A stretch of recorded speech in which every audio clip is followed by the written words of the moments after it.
Outlander is a show which has stolen our hearts, and it's safe to say that it has had us fans on the edge of our seats several times over the years. Many of those times are down to antagonist Geillis Duncan, who served as the primary villain for the third season of the series.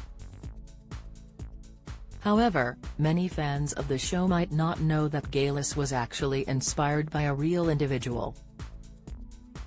In the series, Geillis is a time traveler who kills her husband in the 20th century in order to travel back to the 1700s in an effort to change the course of Scotland's history. On her travels in the first season, she meets protagonist and fellow time traveler Claire Fraser, and the pair bond over their shared interest in herbs.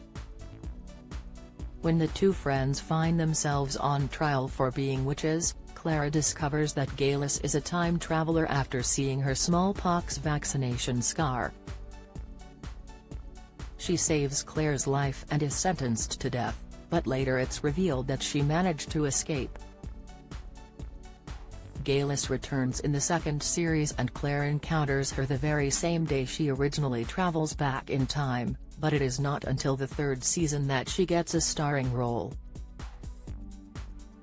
Here, she takes part in acts such as murder and kidnapping in her zealous efforts to get a Scot in the throne and regain Scottish independence.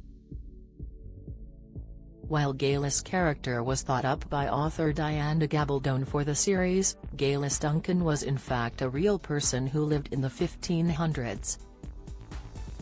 She was a teenage maidservant who, like her fictional counterpart, was accused of witchcraft. She worked for bailiff David Seaton, who was a prominent figure in the 16th century North Berwick witch trials. He accused her of witchcraft due to her ability to heal those with seemingly incurable ailments. She also reportedly drew suspicion due to her frequently wandering out in the middle of the night.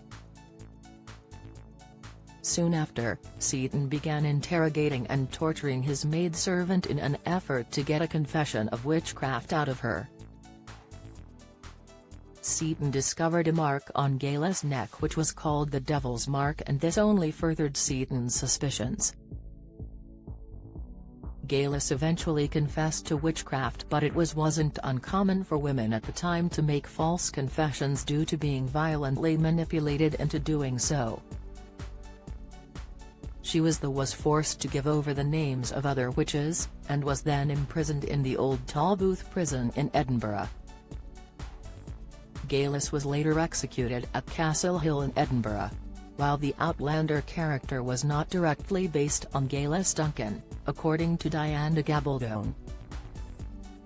The villain, born with the name Gillian in the 20th century, would have been aware of Geillis Duncan due to her interest in witchcraft, and therefore took on her name when she travelled back in time.